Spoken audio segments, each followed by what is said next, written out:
Hey everyone, it's Aaron Schechter from the Wet Shaver Review and 365shaves.com.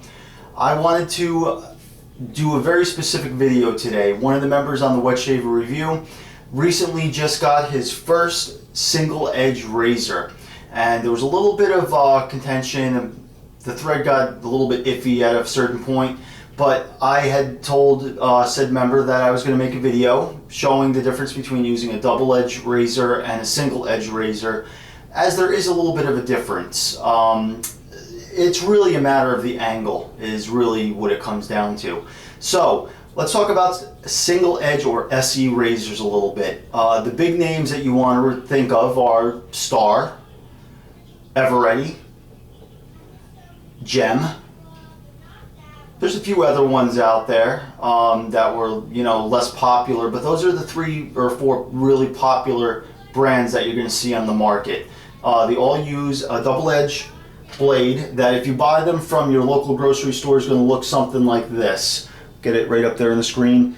For us ex-military guys or target shooters or whatever, if you have a Ruger 1022, this actually looks a lot like the actual bullet cartridge that you're going to slide up into a 1022 rifle, believe it or not, but it actually holds single edge razors. I'm going to pull out one, brand new Gem stainless steel blade. Now you'll see it looks a lot like a box cutter. It says Gem right on it. Do not ever use a box cutter blade or single edge razor blade that is not intended for shaving in your single edge razor. Okay, moving forward, that being said, I'm going to show you a couple different ones.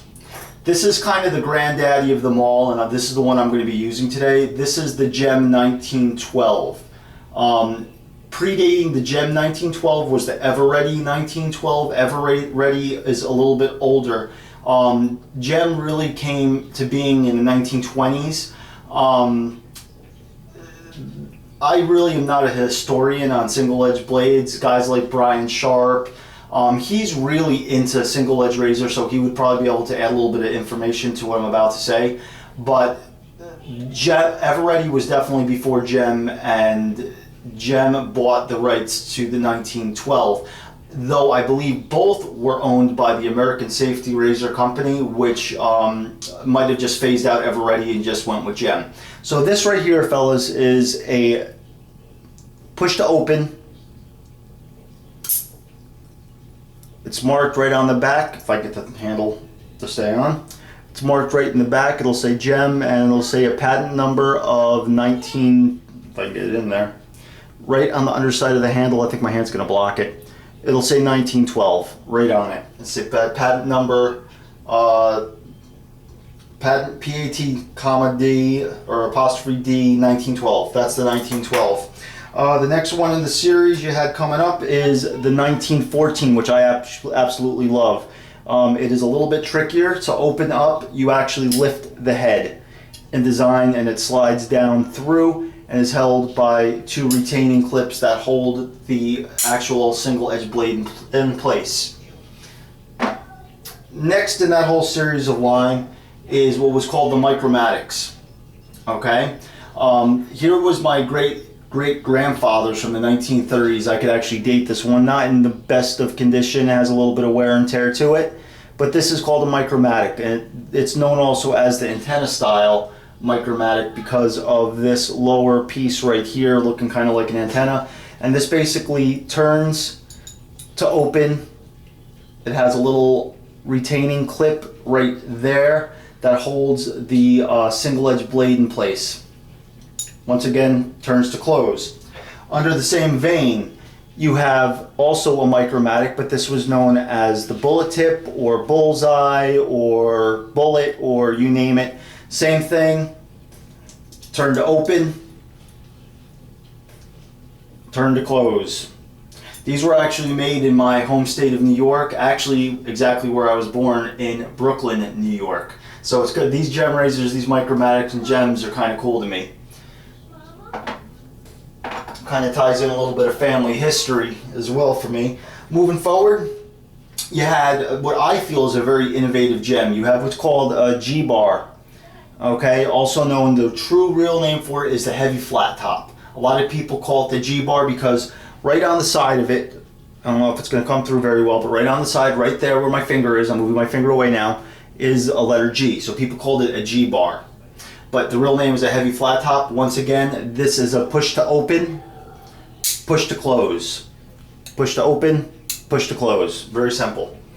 A little bit later on came the featherweight, which I actually happen to like a lot. It's very light. Once again, push to open,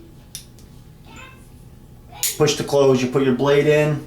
Unfortunately, this does not have a retaining knob right there to hold the blade in place, so you were relying 100% on these two little bottom knurls to hold the blade in place. So, all that being said, I just gave you a couple examples of some single edge razors, other besides the 1912, which I'll be using today. So, all that being said, first things first, let's get lathered up. For today's shave, I decided I'm going to use Taylor Roll Bond Street Sandalwood Saturdays, I guess.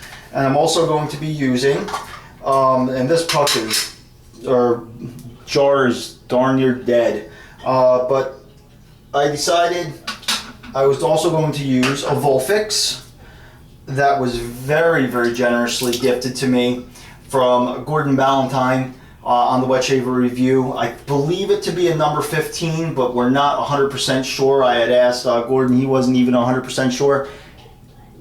It's actually kind of similar to actually, believe it or not, but smaller, to the Simpsons Kernel, to the X2L. Not as dense, but it's a great little brush. So I'm going to rewarm it up a little bit because I've been talking a lot.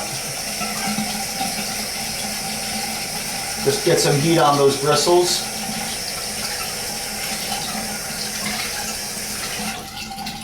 Squeeze out the excess. Everyone should know it really doesn't take a whole lot of cream to make a great lather. So I'm only going to do a couple seconds of a swirl here just to coat the brush's tips. As you see, I probably have more than ample cream on this right now. I'm actually somewhat trying to use this puck up so I could start breaking in, or not puck, but this cream up so I could start using my new tub of sandalwood. Okay, on that note, I'm going to wet my face up and we're going to get this going.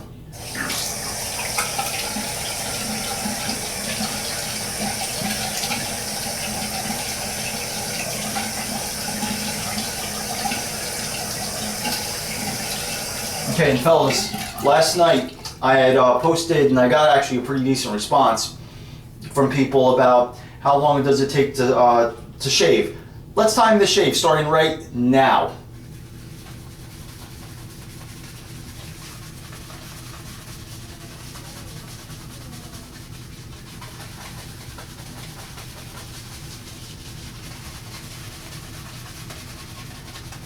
Brush feels great on my face. It's actually really, really soft.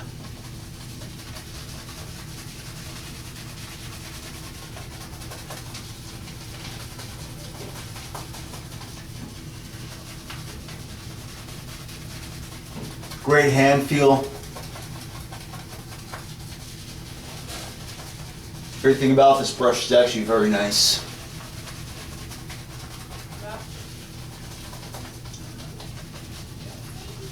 Add a few drops of water to it. Lather's building very nicely on the brush itself.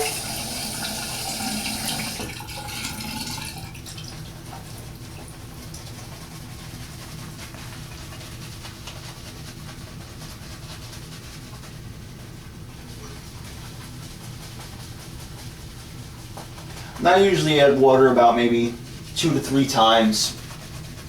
I don't like a very crazy thick lather. I just like a very protective layer, so I don't go too crazy. Even though a lot of people would even say what they're looking at on my face right now is a lot. But I'm going to add for one last time. There's definitely more than enough for 3 passes as we stand. A little bit more water. Being careful not to overdo it because you don't want to thin it out too much.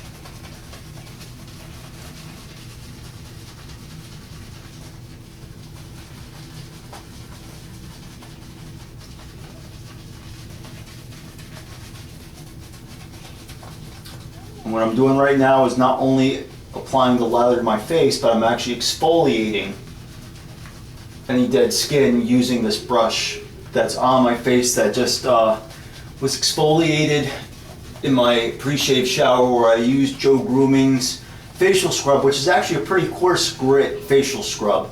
So this is taking away everything that I just did there. So anyway, let's paint her on now. My lather is acceptable. I think it looks pretty good. I'm happy with it. In the infamous words of Geo Fatboy, I'm going to clear a very long runway because I have a chin strap beard. And by the way, there's been talk about I don't have much real estate, so how does it take me so long to shave? You're about to see and find out yourself why.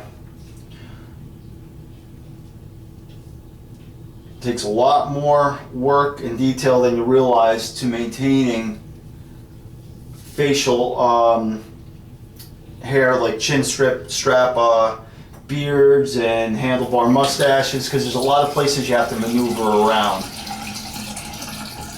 Now I'm going to clear away right around the mustache, or as we call it in Elenica, the mustaki.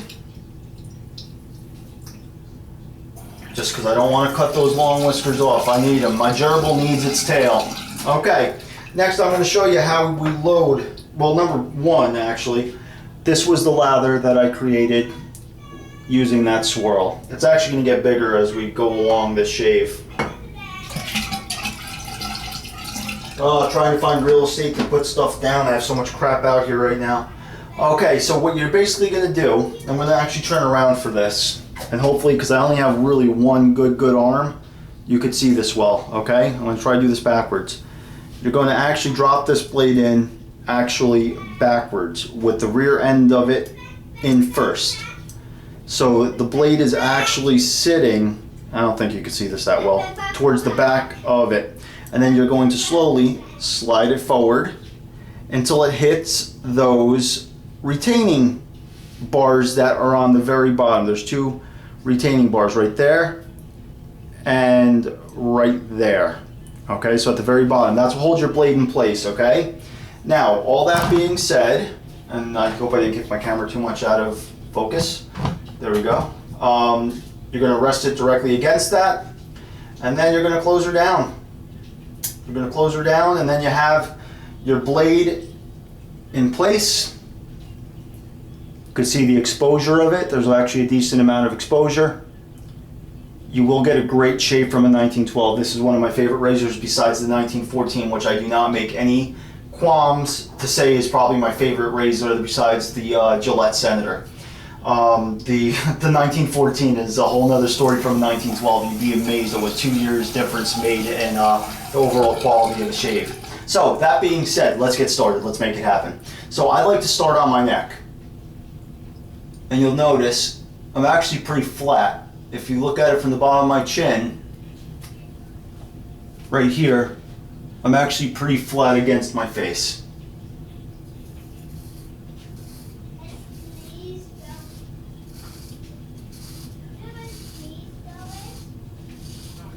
I'm not sure if the audible feedback is picking up, but it is making some noise. Now, the same respect you treat a double-edged razor with, you're going to treat the exact same amount of respect to a single-edged razor, if not more. There's a lot of blade exposure on these single edges. No pressure. I am following my beard mapping, going in the direction of my width to grain pass right now. Yes, I realize I'm going across some spaces that do not have lather on it, but I am confident that it's slick enough that I can still get through.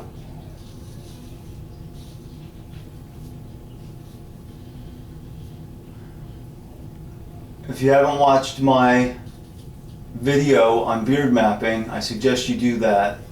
I might even link it alongside of this. Now, being I only have one functional arm at this moment, I don't do a lot of skin stretching, so what I do, and I know it's going to look funny, so please don't make fun of me, I actually puff out my cheeks to actually increase the amount of tension on my skin to get a closer shave.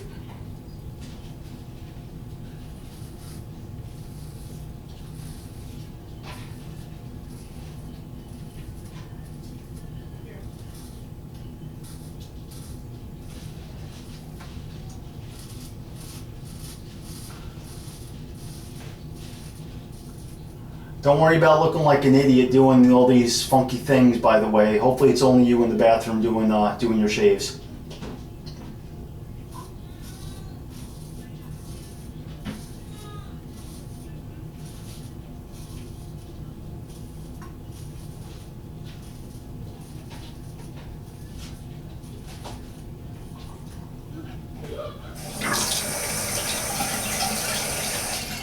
Hopefully you could see how flat I'm holding this up against my face. It's not a 20 to 30 degree angle like you would do with the double-edged razor. Your best bet, just so you know, is hold it flat to your face just the same way you do with any razor, and then rock it until you feel it get to that angle, which is right around there with a single edge. You're basically going to rock it, I would say it's only about 10 degrees, maybe a little bit more, 15.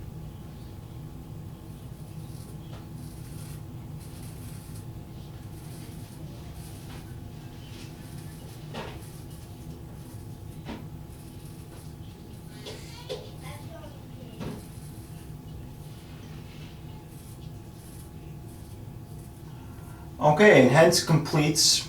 Actually, the one thing I can use this arm for is to pull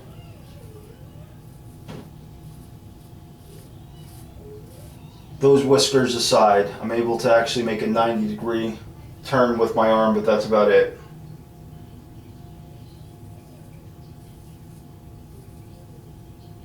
Dangerous stuff here, gentlemen. Okay, thus completes my first pass. I'm going to rinse off and I'm going to go for my second.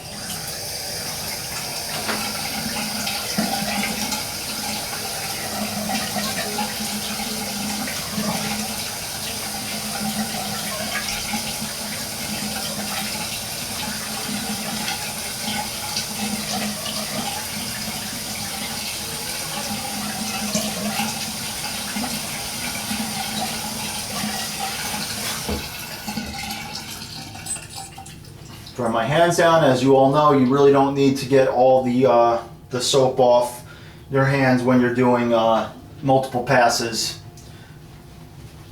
Relather.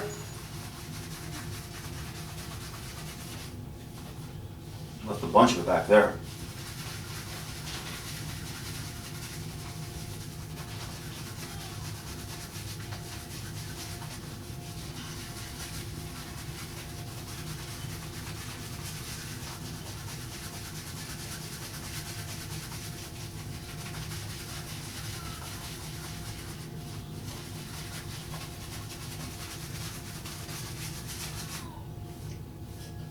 Paint your face.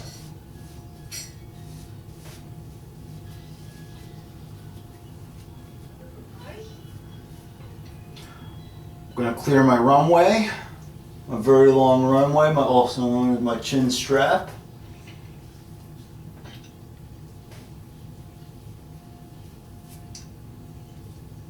At the underside, I always reapply it to my brush.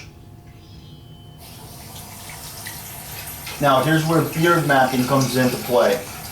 You're going to really pay very close attention to your beard mapping, with going with the grain, against the grain, and everything in between, that you do this in the proper directions.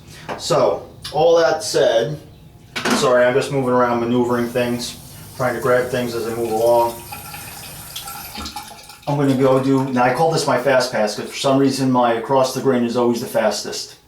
So how I do my across the grain, very simple. Once again, keep that head flat or at a very minimal angle.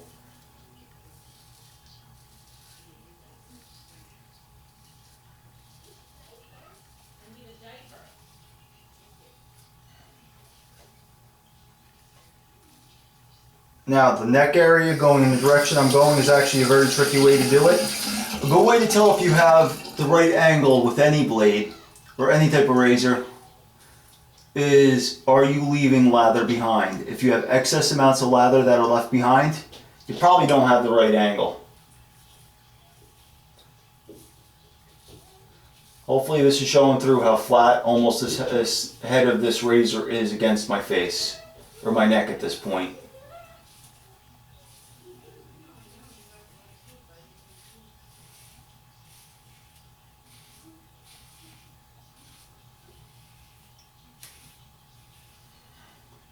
Thus completes my neck.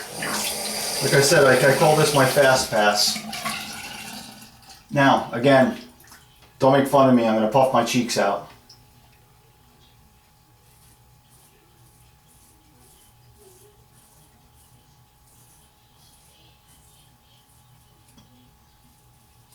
What I'm doing right there, that's actually a trick called J-hooking. I don't think many people do it with single edges, but you could actually do it.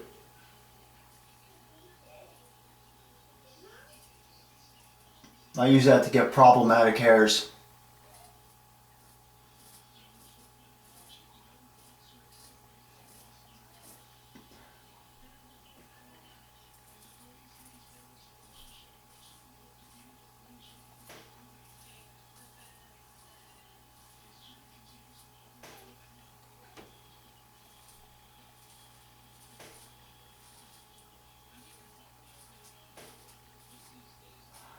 Pay special attention right down the center area of your chin.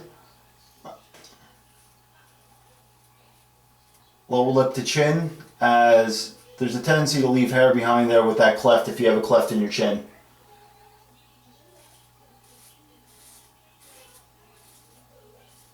I'm still getting tons of audible feedback.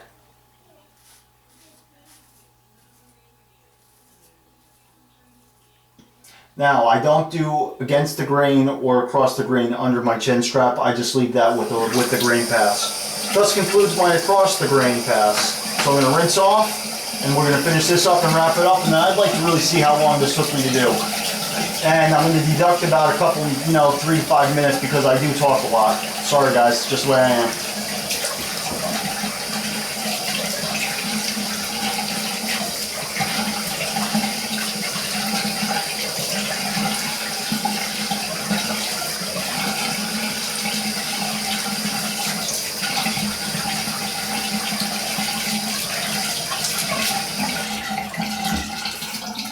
A side note, I'm trying to convince my wife to let me do a head shave. I mean, I'm sure you could see I'm pretty thin up top, The sides look really good. I like my sides. I got some hair there. I'm still remembering my days back in the 80s with my long hair going to see Dokken and, Motley Crue and whoever else. And then you hit almost 40 and your hair falls out and you grow gerbils on your face. I don't know. I guess that's life, whatever. We lather for that final against the grain pass if you wish to do so. I do not have sensitive skin, so I am able to get away with an against the pass grain every single day if I want to. And I am actually a firm believer that the more you shave against the grain, the tougher your skin actually becomes. It's when you avoid it that it becomes an issue.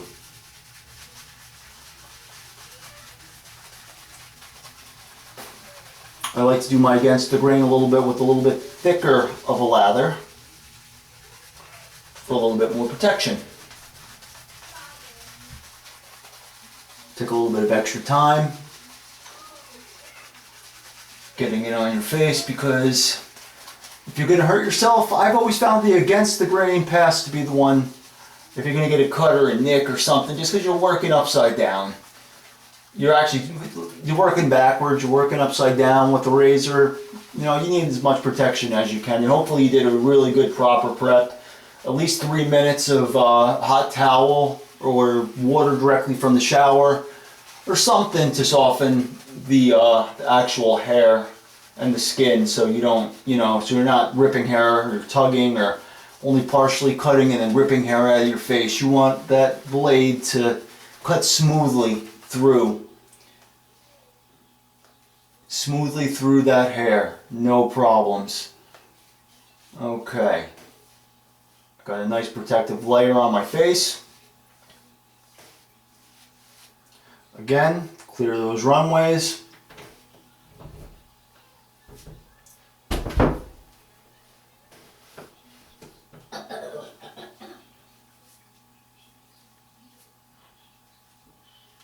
Reapply it to my brush just in case I need to do a couple touch-ups.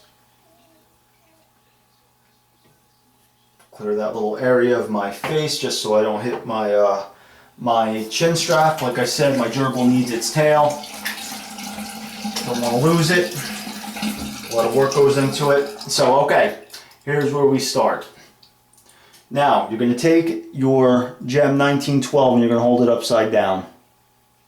For me, at least, I'm going to hold it upside down. My against the grain press is going up. A little bit tricky. You're still going to hold it flat to your face, or really close to it. So take it, rock it until you feel the blade touch.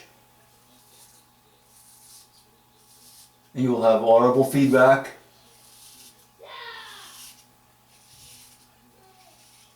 This is the one pass I'm not going to do a lot of talking on because I don't want to get cut. Now, you see, I bring it right up to the chin strap. That's what takes a little bit of time. I like exact lines. I don't like wavy lines or half-assed lines, excuse the language. If I'm going to do it, I'm going to do it right.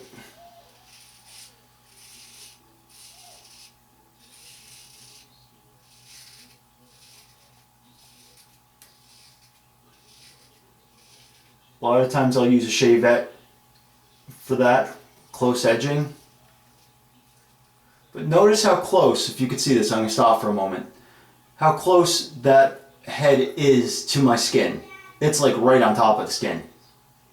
There's only maybe about a 10-degree angle I'm running here.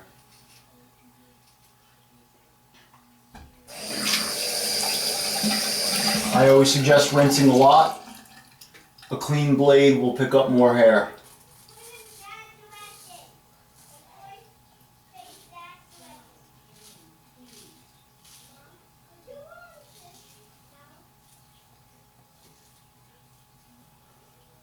Now here's the tricky part.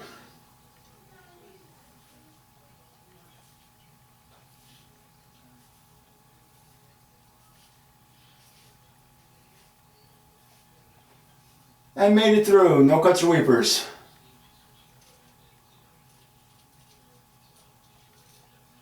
Okay, now let's start the face.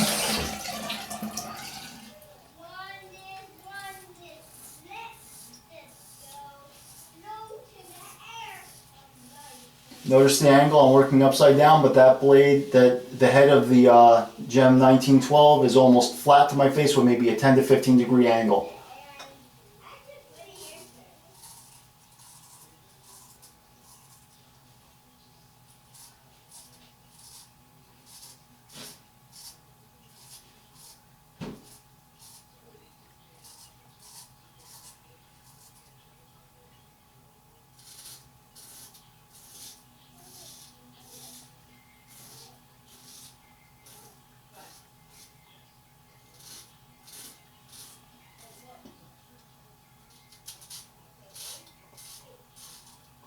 Now, I did have a little bit of a cut here the other day. I'm hoping not to reopen it with this brand new blade, but it looks like I actually did open it again.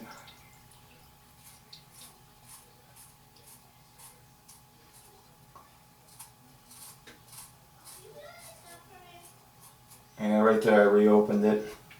Well, could be worse. For the remainder of this, I'm going to actually just do another with the grain on this little section right here. I'm going to rinse off and see where I'm at.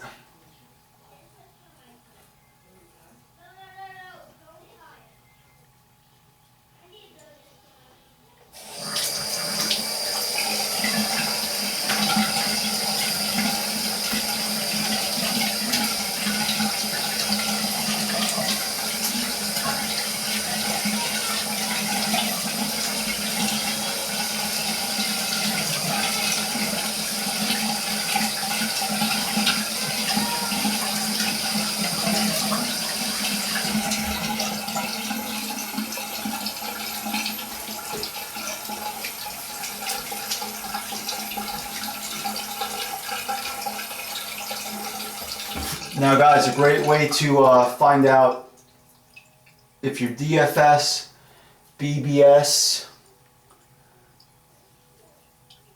or you need touch-ups, is just run your hands across your shaven face. I'm definitely BBS there. No problems here. I have a little bit of a weeper right there. Definitely BBS there. No problems. That could use a touch-up. This area of my neck right here, this midline, always needs maybe a little bit more sometimes. So I'm just going to do that midline really quick. One last little. Actually, I'm going to go this way so it lifts the hair out a little bit more.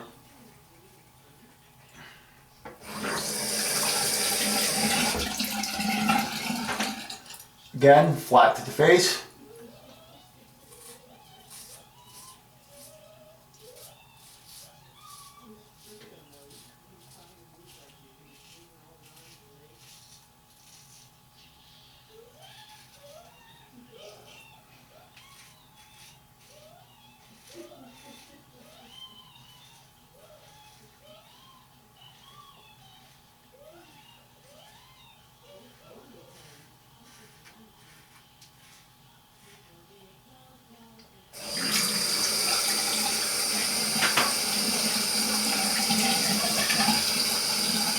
Now, with there still being some lather on your skin, feel it again. Now it's baby butt smooth. So I have to do one touch up. One touch up on it. I have a little weeper right there. It's from the other day. I just reopened it. It happens. That's what they make. And I'm going to rinse my face off and I'm going to show you the rest of my shave just to finish it off. I'm almost done.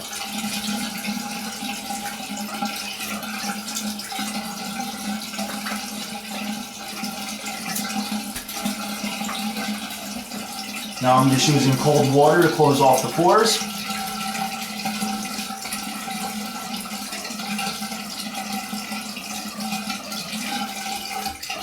And actually, you know what? I'm noticing something just visually.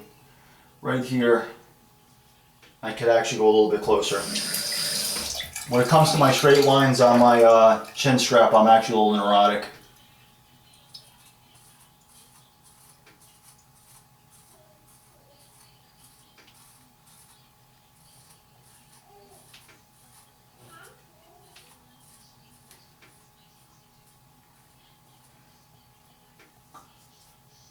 And there we go, not a hair to be found.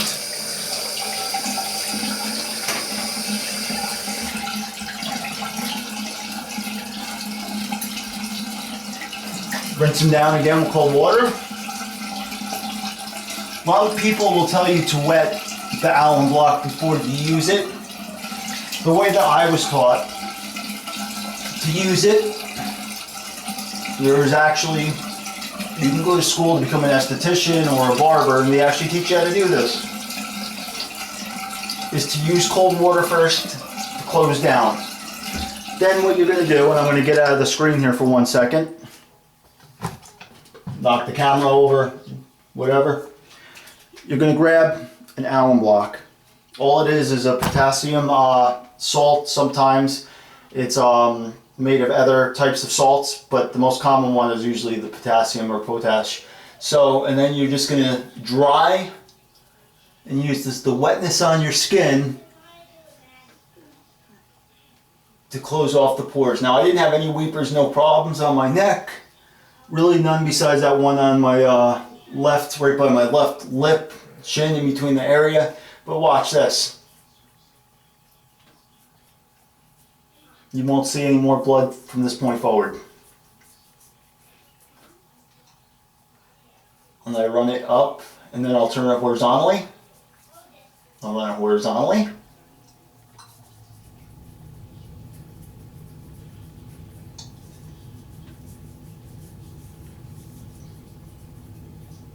On both my neck, my face and my neck.